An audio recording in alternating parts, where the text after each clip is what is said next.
এখানে ছিলেন আপনাদের সঙ্গে না, রামকৃষ্ণ নাম হচ্ছে সুজিত। এই কাজগুলো হলে যেগুলো আপনার অভিযোগ আমাদের ত্রিপুরায় যদি না আজকে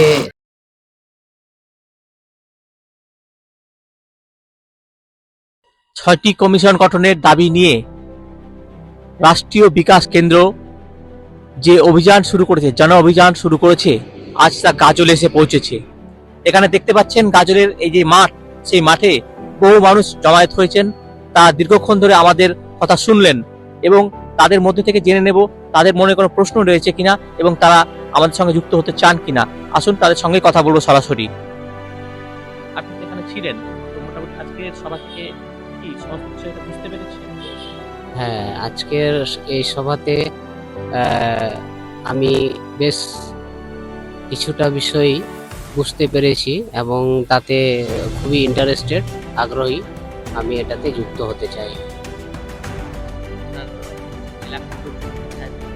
আমার এলাকার লোক যাদেরকে নিয়ে আমরা আলোচনা করলাম, আশা করি তারা এই বিষয়টা বুঝেছে।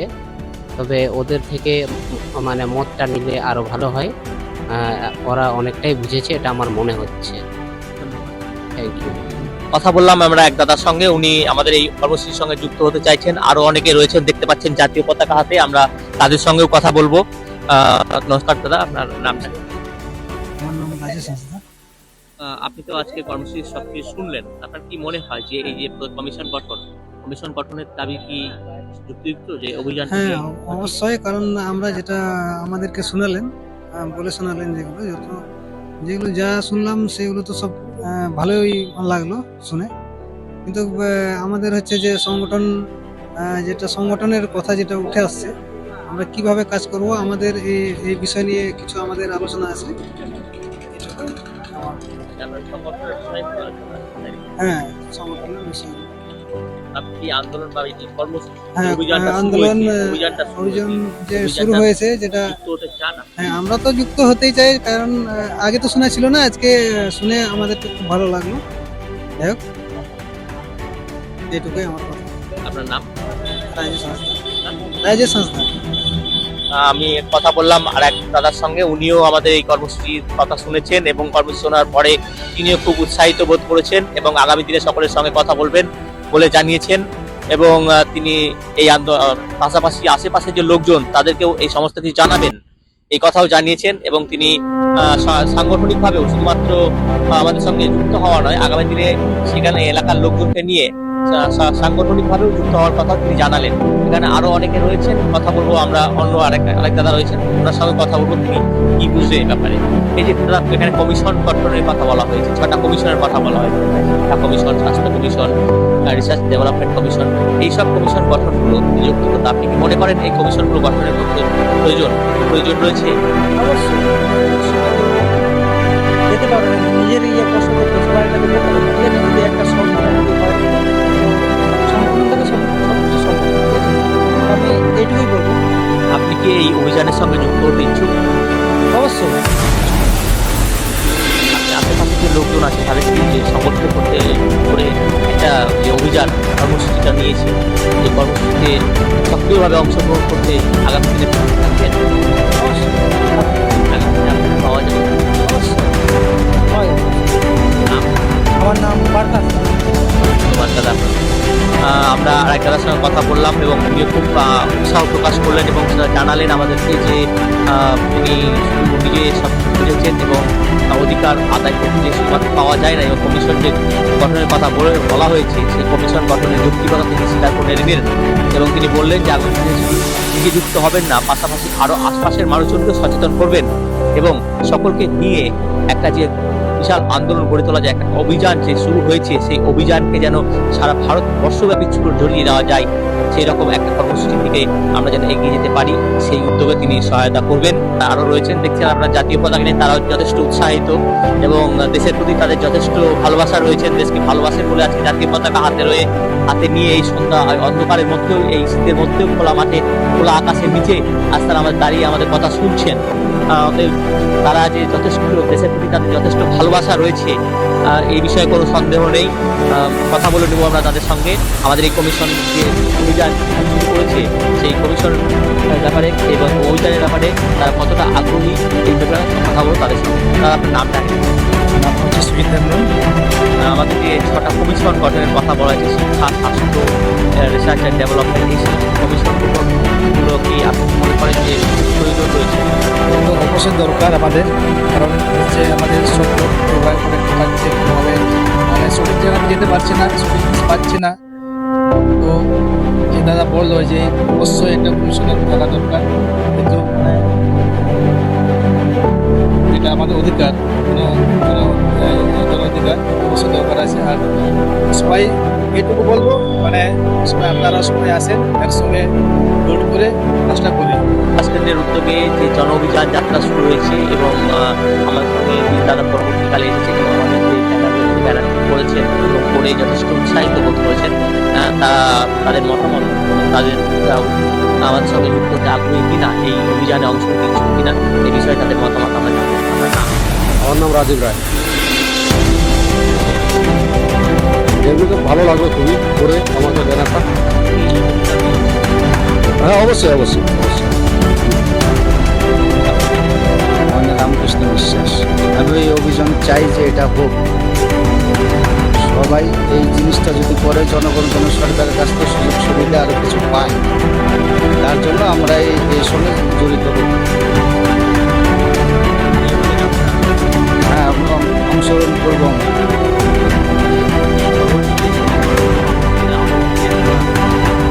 অবশ্যই থাকবে। দরকার, যেহেতু আমাদের অবশ্যই দরকার, বেকারত্ব একটা খুব খারাপ জিনিস। ধন্যবাদ। এখানে দুই দাদার সঙ্গে কথা বললাম এবং তারাও আমাদের আন্দোলনে এগিয়ে রাষ্ট্রীয় বিকাশ কেন্দ্র যে অভিযানটা শুরু করেছে সেই অভিযানে তারাও সামিল হতে চেয়ে ইচ্ছা প্রকাশ করেছেন এবং পরবর্তীকালেও তারা আমাদের সঙ্গে থাকবেন এই আশ্বাস তারা দিয়েছেন। এখান থেকে আগামী দিনেও তারা আমাদের সঙ্গে থাকবেন আশা প্রকাশ করব। আজকে আমরা উপস্থিত হয়েছি সমাজে উপরে যে যারা আছে চিন্তা করে আগামী দিনে যেগুলো আমরা চিন্তা ভাবনা করি সেটা হচ্ছে যে আমরা প্রত্যেকটা জিনিসের ক্ষেত্রে দেখেছি যে আমরা কোনো জায়গায় দাবি দাবা রাখতে গেলে সেই দাবাগুলো আমরা সম্পন্ন করতে পারি না। সেক্ষেত্রে আমরা আমাদের যে এনজিও রাষ্ট্রীয় বিকাশ কেন্দ্র সেটা উদ্যোগ নিয়েছে প্রত্যেকটা জায়গাতে আমাদের মতো পাবলিক, আমাদের মতো জনসাধারণ যাতে দাবি দাবা রাখতে পারে এবং সেই জায়গায় যেন কার্যকরী হয়, সেই উদ্দেশ্য নিয়েই কিন্তু আমরা এগিয়ে এসেছি সবার কাছে, আপনাদের কাছে। আমাদের বাড়ি মালদাতে আমাদের উদ্দেশ্য হচ্ছে যে জনসাধারণের যে মতামত, যে উদ্যোগ, সেটা যেন পশ্চিমবঙ্গ কেন ভারতবর্ষের জায়গাতে, যেটা দিল্লিতে গিয়েও যেন আমরা দাবিটা রাখতে পারি এবং আমাদের যে 10% যে জনসাধারণের যে দাবি দাবা, সেখানে আমাদের 10% জনপ্রতিনিধি থাকবে। এবং আমরা দেখবেন, আপনারা প্রত্যেকটা ক্ষেত্রে দেখবেন যে যেখানে সব কাজ কিন্তু কমিশন হয় যে সেটা সরকারের মাধ্যম দিয়ে, মন্ত্রীদের মাধ্যম দিয়ে হয়, কিন্তু পাবলিকের কোনো কাজ কিন্তু হয় না। পাবলিক দিয়ে বলে সেই কাজটা কিন্তু হয় না, কারণ পাবলিক সেই দাবি দাওয়া নিয়ে সবার কাছে পৌঁছাতে পারে না। তো আমরা সেই জন্য কমিশন সিস্টেমটা নিয়ে এসেছি, সেটা হচ্ছে 6টা কমিশন কিন্তু আমরা নিয়ে এসেছি।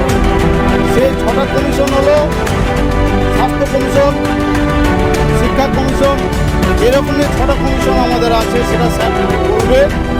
তো আমি আমাদের যে উদ্যোগ রাষ্ট্র বিকাশ কেন্দ্র, সেই উদ্যোগটা নিয়ে আমরা এগিয়ে এসেছি এবং আপনাদের মতন ইয়াং জেনারেশনকে আমরা চাইছি যে যাতে আপনারা আমাদের পাশে থাকবেন এবং আপনাদেরকে নিয়ে আমরা কিন্তু কমিটি গঠন করব এবং বোর্ড গঠন করব, যেখানে আপনাদের মতন লোক থাকবে এবং আপনাদের যে কথাবার্তাগুলো সেগুলো কিন্তু আমরা উপরে পৌঁছে দেওয়ার চেষ্টা করব। যার জন্য আপনাদের জনসাধারণের মতামত কিন্তু অবশ্যই গুরুত্বপূর্ণ।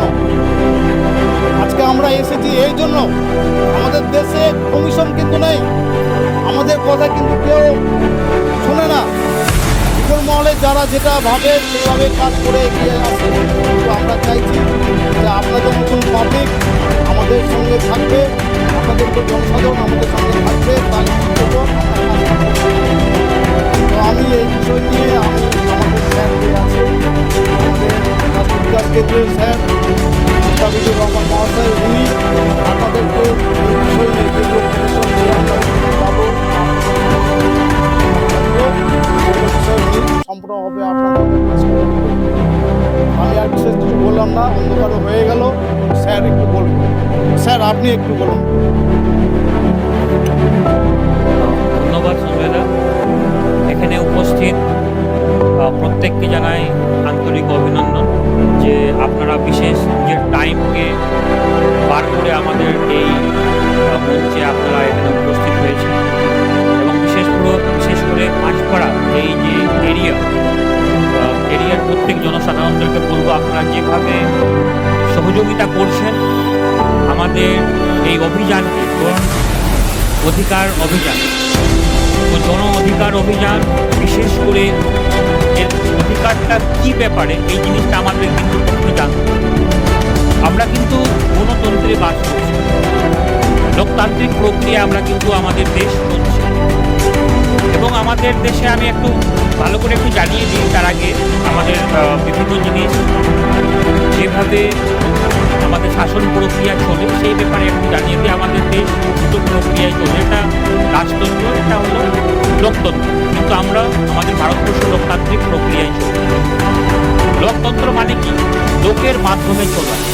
আমাদের দেশে জনসাধারণই হচ্ছে রাজা।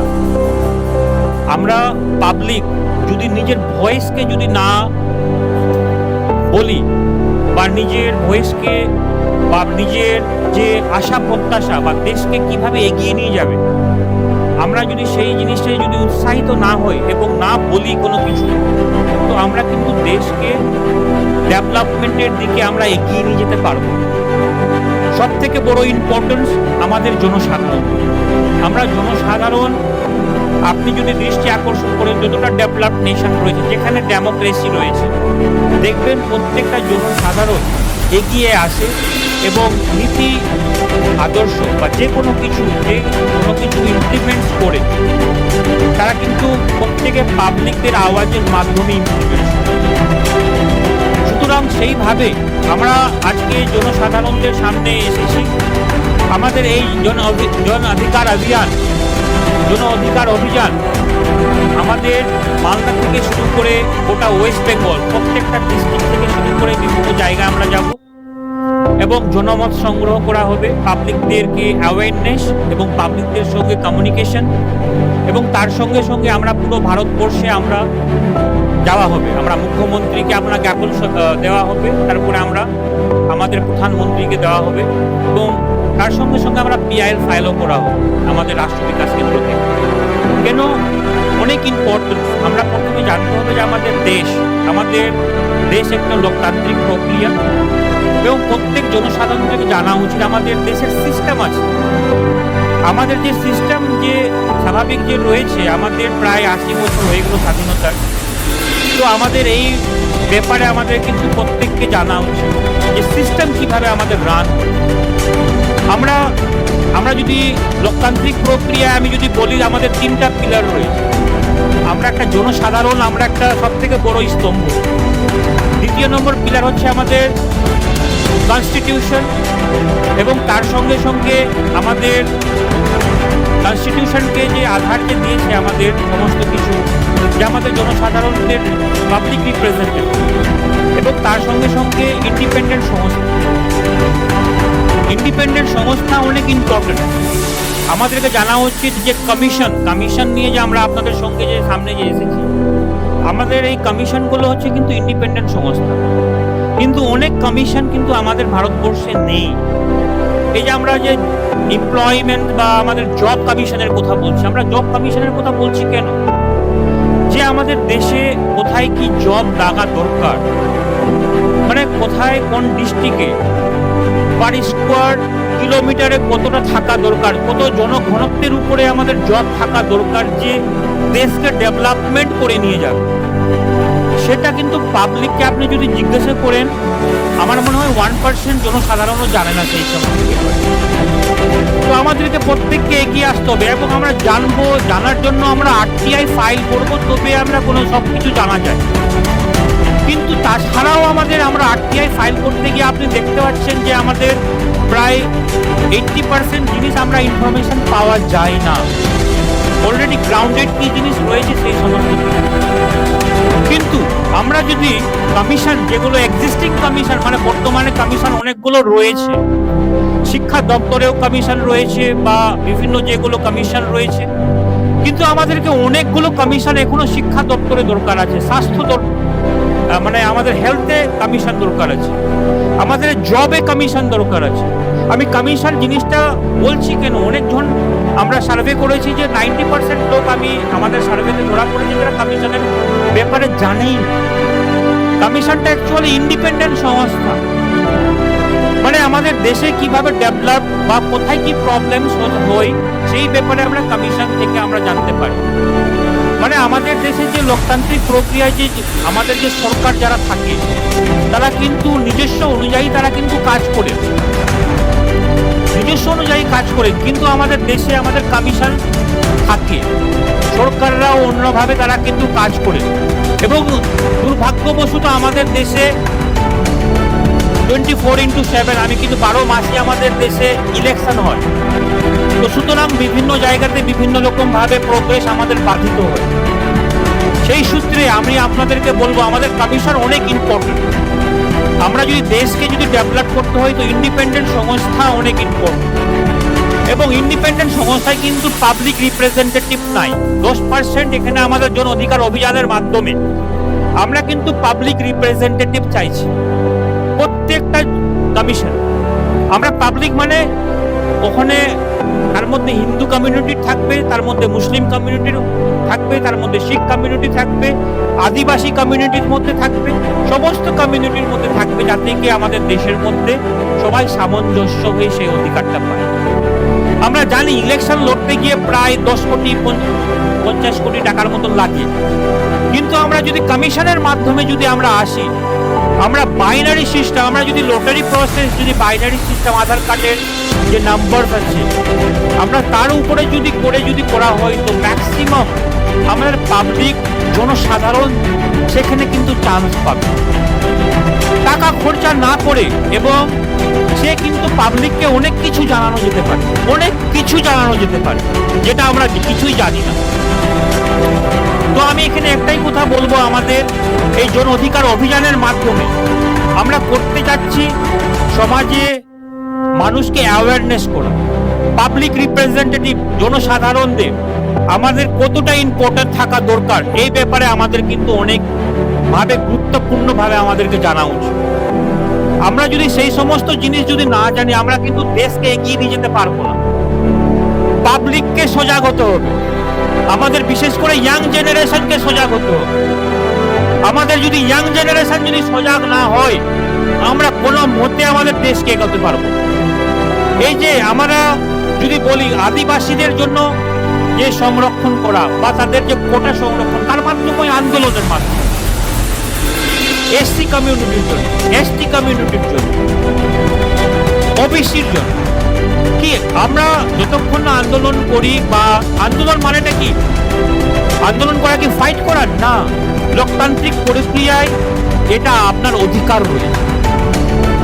কিন্তু আমরা এখানে আন্দোলন না, আমরা শান্তিপূর্ণভাবে একটা অভিযান শুরু করি পুরো দেশের মধ্যে, যাতে আমাদের এই সমস্ত জিনিস প্রত্যেকটা পাবলিক জানে, এবং অভিযানের মধ্যে আমরা এটা পিআইএল ফাইল করে যাতে আমরা এই সমস্ত জিনিস ইমপ্লিমেন্ট। পিআইএল ফাইল করার আগে পাবলিক যদি সজাগ না থাকে, পাবলিক যদি আমরা না বোঝাই, এটা দায়িত্ব আমাদের। কোনো একটা অভিযান, জন অধিকার অভিযান, অনেকগুলো আপনি যদি হিস্ট্রি দেখেন আমাদের দেশে বিভিন্ন রকমের ডেভেলপ হয়ে এসেছে, তার জন্য অনেক মহাপুরুষরা তার জন্য ফাইট করেছে। এবং আমি আমাদের এই অভিযানের মাধ্যমে আমি দেখছি আমাদের এখানে সমস্ত কমিউনিটি, আমাদের এসটি কমিউনিটি, এসসি কমিউনিটি আমাদের সঙ্গে যুক্ত হয়ে, আমাদের ওবিসি কমিউনিটি, আমাদের দেশের সমস্ত রিলিজিয়াস বেস বা আমাদের দেশে ভারতবর্ষের এমন একটা দেশ যেখানে সমস্ত ধর্মের লোক আমরা খুব পিসফুলি ভালোবেসে আমরা বসবাস করি এবং সবাই মিলেমিশে আমরা যদি এই 10% আমরা প্রত্যেক কমিশনে যদি আমরা যদি সরকার হোক বা আমরা সুপ্রিম কোর্টে যদি পিআইএল ফাইল করি তবে আমাদের দেশ ভীষণ দ্রুত গতিতে এখানে যদি প্রশ্ন ওঠে আমাদের 10% কাজ করবে কিভাবে এখানে সব থেকে বড় ইম্পর্টেন্ট 10% যদি আপনি আমাদের দেশের প্রত্যেকটা জনসাধারণরা যদি প্রত্যেকটা কমিশনে থাকে এবং পাবলিক ড্যাশবোর্ড যদি তৈরি করা হয় আপনাদের যে কোনো সমস্যা হোক না কেন আপনারা কিন্তু প্রত্যেক জিনিস আপনাকে সুপ্রিম কোর্ট যাওয়ার দরকার হবে না আপনাকে আরটিআই ফাইল করার দরকার হবে না যে এটা কিছু জানো অটোমেটিক্যালি আপনার পাবলিক ড্যাশবোর্ডে সমস্ত কিছু থাকবে আমাদেরকে এই সমস্ত জিনিস জানতে হবে বন্ধু এবং 21st সেঞ্চুরিতে আধুনিক যুগে আমাদেরকে আপনি যদি বিভিন্ন দেশেও যদি দেখেন লোকতান্ত্রিক দেশে সেখানে পাবলিক রিপ্রেজেন্টেটিভ এবং আমেরিকার মতন দেশেও আপনি যদি সুপ্রিম কোর্টে দেখেন ওখানে জুরি সিস্টেম রয়েছে তো আমাদের এই জন অধিকার অভিযানের মাধ্যমে আমরা চাইবো আমাদের যাতে কি সুপ্রিম কোর্টেও আমরা আলোচনা করছি যে এটা আমাদের কাছে আমরা বলবো যাতে কি আমাদের জুরি সিস্টেম থাকে যাতে কি ভীষণ দ্রুত গতিতে আমাদের আইন প্রক্রিয়া স্বচ্ছ এবং দ্রুত গতিতে হয় কারণ যে ম্যাক্সিমাম কেস পেন্ডিং থাকে এগুলো জিনিস তৈরি হবে এবং সঠিক জিনিস হবে কিভাবে যতক্ষণ না পাবলিক আলাপ আলোচনা না করে পাবলিক না বলে কারণ যেটা লোকতান্ত্রিক দেশ লোকতন্ত্র মানে কি মানে জনগণের আপনারা যতক্ষণ না পাবলিকের মধ্যেই শক্তি নিহিত থাকে আমি একটু আগেই বললাম লোকতান্ত্রিক প্রক্রিয়ার পাবলিক নিজেই রাজা এবং আপনি যদি রাজা হিসাবে যদি কোনো কিছু না দেখেন না বোঝেন তবে আপনার ছেলে মেয়েদের ফিউচার যাবে কোথায় তো আমরা জব শুধু না সোশিয়াল ডেভেলপমেন্ট থেকে শুরু করে R&D ডিপার্টমেন্ট অনেক ইম্পর্টেন্স R&D ডিপার্টমেন্টেও কমিশনের আমরা রেখেছি জব কমিশনের জন্য আমরা এতে আমরা বলেছি আমাদের মাং রয়েছে এবং আমাদের অনেকগুলো আমাদের প্রায় 5টে কমিশন ছোট কমিশনের উপরে আমরা কথা বলি শিক্ষা কমিশনে অনেক কিছু রয়েছে কিন্তু আরো অনেক কমিশন ইন্ট্রোডিউস করতে হবে আমাদের মাং রয়েছে স্বাস্থ্য কমিশনের ব্যাপারে আমরা বলেছি আমরা জব কমিশনের কথা বলেছি আমরা সোশ্যাল ডেভেলপমেন্ট কমিশনের কথা বলেছি আমরা সিকিউরিটি কমিশনের কথা বলেছি এগুলো অনেক ইম্পর্টেন্ট আমরা যতক্ষণ না এগিয়ে আসব পাবলিক যতক্ষণ না এগিয়ে আসবে আমরা কিন্তু দেশকে আমরা এগিয়ে নিয়ে যেতে পারবো না আপনি কিন্তু বলতে পারবেন না যে সরকার কেন আমাদের দেশকে এগিয়ে নিয়ে যাচ্ছেন না নো সরকারের শক্তি নিহিত আছে পাবলিকের হাতে আপনি সরকারকে জাস্ট 5 বছরের জন্য কিন্তু আপনি নিহিত রাখেন তার বেশি না আপনি যাকে নির্বাচিত করেন সে কিন্তু তাদেরকে আমরা সিটে বসানো হয় পাওয়ারে বসানো হয় 5 বছরের পরে সে থাকে না এবং আমরা পাবলিক যদি সেই সমস্ত জিনিস অভিযানের মাধ্যমে পিসফুলি মাধ্যমে আমরা সমস্ত কিছু দেশকে আমরা সোনায় মুড়ে দিতে পারবো সিস্টেম তৈরি করিয়ে দিতে পারবো এবং আমরা যতক্ষণ না সজাগ হয় আমরা কোনো রকমের সিস্টেমে কিছু বলতে পারবো না সেইভাবে আমরা পিছিয়ে থাকবো যে না সরকার করবে এবং সরকাররা ভাবে পাবলিক কখন আওয়াজ তুলছে তারপরে করবে সরকার বলছে পাবলিক কখন আওয়াজ করবে এবং পাবলিক ভাবছে যে না সরকার কখন করবে তবে হবে লোকতান্ত্রিক প্রক্রিয়ায় পাবলিকের হাতে সমস্ত পাওয়ার রয়েছে আমরা এই অভিযানের মাধ্যমে আমরা সিগনেচার বা আমরা পাবলিকের কাছে আমরা জনমত নিচ্ছি এবং প্রত্যেক জায়গাতে আমরা ডিস্ট্রিক্টের প্রত্যেক জায়গায় যাচ্ছি শুধুমাত্র আমাদের জনমতটা সব দিক থেকে আমাদেরকে হেল্প করছে তার জন্য এই জিনিসটা ইজি জিনিস না আমরা যদি এই 100 জন 200 জন, আমি বুঝতে পারছি আমাদের এই জায়গায় কাজলের আমাদের বাসিন্দা আমাদের সঙ্গে যুক্ত রয়েছে, কিন্তু তার সঙ্গে সঙ্গে প্রত্যেককে এগিয়ে আসতো। আমরা যদি প্রত্যেক যদি এগিয়ে না আসি, আমরা কিন্তু সমাজকে এগিয়ে নিয়ে যেতে পারবো না। আমি আপনাদের কাছে অনুরোধ করব, আমাদের সঙ্গে জুড়েন এবং আমাদেরকে অনেকে আর্থিকও সাহায্য করছে। কেন করছে? যে আমাদের এই অভিযান কলকাতা থেকে শুরু করে দিল্লি অবধি যাবে এবং সরকারকে জ্ঞাপন স্বীকার করা হবে। সরকারকে দিলে তারপরে আমরা প্রথমে পাবলিক হলো মেইন ইম্পর্টেন্ট জিনিস।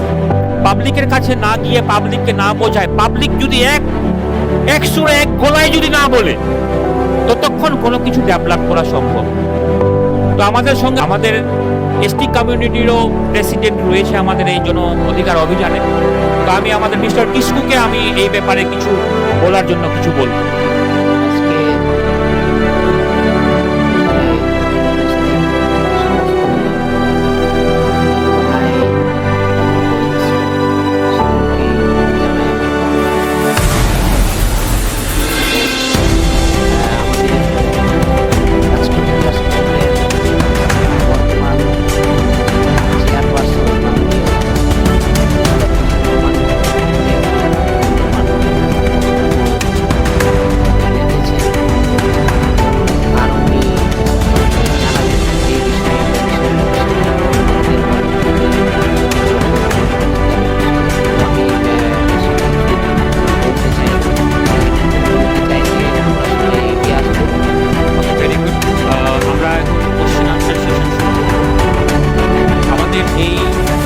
আজকে সবথেকে বড় ইম্পর্টেন্ট আমাদের কমিশন কিভাবে কাজ করবে সেই সমস্ত জিনিস নিয়ে আপনাদের কাছে অনুরোধ করব যে আমাদের এই অভিযান কিভাবে কাজ করবে, আমাদের মান 10% কিভাবে কি করবে। আপনাদের কাছে যদি কোনো প্রশ্ন যদি থাকে, আপনারা যদি প্রশ্ন করতে পারেন, আপনাদের কাছে যদি কোনো প্রশ্ন ইম্পর্টেন্ট জানা দরকার, কারণ যে এটা আমাদের ভবিষ্যতের ব্যাপার। এটা কোনো পার্টি পলিটিক্সের ব্যাপার নেই যে রাজনৈতিক দল 5 বছরে আসছে অথবা রাজনৈতিক, এটা কিন্তু আমাদের দেশের ভবিষ্যতের ব্যাপার। তো আমি চাইব যে প্রত্যেককে কাছে অনুরোধ করব যে আপনারা বিশেষ করে প্রশ্ন আমাদের করবেন এবং আমাদের এই কাজল কালকে নিজে এসে কাজলেও আমরা আজকে এসেছি অভিযানের মাধ্যমে। তো আপনাদের যদি কোনো প্রশ্ন থাকে, আপনারা কোনো ব্যাপারে আমাদের এই অভিযানের ব্যাপারে বলছি আমরা এটার পরে মানে আমাদের অতটা অভিজ্ঞতা নেই যে কি কি কাজ হবে বা কাজ করবেন আপনারা। আমাদের জানার বিষয় আছে যে মানে আপনারা মানে কিভাবে কাজ করবেন আর কি কি কাজ আছে বা আমরা মানে কাজ করতে পারবো। অবশ্যই এটা খুবই আনন্দিত কাজ বলতে এটা আমাদের লোকতান্ত্রিক অধিকার এবং প্রত্যেকটা জনসাধারণদেরকে এটা কাজটা এটা লোকতান্ত্রিক হিসাবে যে দায়িত্ববোধ সেই সমস্ত অনেক ইম্পর্টেন্টলি আমাদের কিন্তু বোঝা উচিত। আমরা যদি জন অধিকার অভিযান এমন একটা অভিযান যেটা আমাদের দেশকে স্ট্রং করবে, এই অভিযান আমরা ছোটা কমিশনটা কি ইন্ডিপেন্ডেন্ট সংস্থা যেভাবে আপনি ইলেকশন কমিশন দেখছেন বা সুপ্রিম কোর্ট দেখছেন। কমিশন বলছেন না, জিনিসটা মানে আমাদের শুনতে তো আমাদের মানে শুনতে খুব ভালো লাগছে, বুঝতে পারছেন জিনিসটা কি? ওকে, ধরেন আমাদের দেশ যেভাবে চলে না, যেভাবে আমাদের দেশ প্রক্রিয়ায় চলছে, যেভাবে আমরা পঞ্চায়েতকে ইলেক্টেড করি 5 ইয়ার্সে, বা আমরা ইলেক্ট করি রাজ্য সরকারকে, বা আমরা ইলেক্ট করি কেন্দ্র সরকারকে, করি তো এই 5 বছরের জন্য আমরা ইলেক্ট করি। কিন্তু কেউ যখন 5 বছরের পরে কেউ আসতে গেলে কেউ বলছে আমার সরকার যখন ছিল তখনই আমরা কাজ করব, 5 বছরের পরে আমার সরকার নেই, আমি জানি না, পাওয়ারে নেই, কাজ করতে পারছি, তাই না? এরকমের অজুহাত তো শুনতে পাচ্ছেন তো পাচ্ছেন। অনেক কিছু আছে, কোনো একটা সরকার প্রকল্প রাখলে হচ্ছে, কিন্তু এই কমিশন থাকতে গেলে কি হবে, পাবলিকরা সমস্ত কিছু গ্রাউন্ডের রিয়ালিটি জানতে পারবে। নেতাগুলো তো সবকিছু করবেই, সেটা কোনো প্রশ্নই নেই। নেতাদের অনেক বড় একটা স্তম্ভ রয়েছে আমাদের দেশে লোকতান্ত্রিক প্রক্রিয়ায়, কিন্তু কমিশন বা ইন্ডিপেন্ডেন্ট সংস্থাদেরও অনেক বড় একটা স্তম্ভ, কারণ যে ডাইরেক্ট সরকারের বাধা ছাড়া তারা কিন্তু কাজ করে। বুঝতে পারলাম? সরকারের বাধা ছাড়া ওরা কিন্তু 12 মাসই কাজ করবে। ইলেকশনের ব্যাপারটা সেটা না দেখে তারা 12 মাসই কাজ করবে।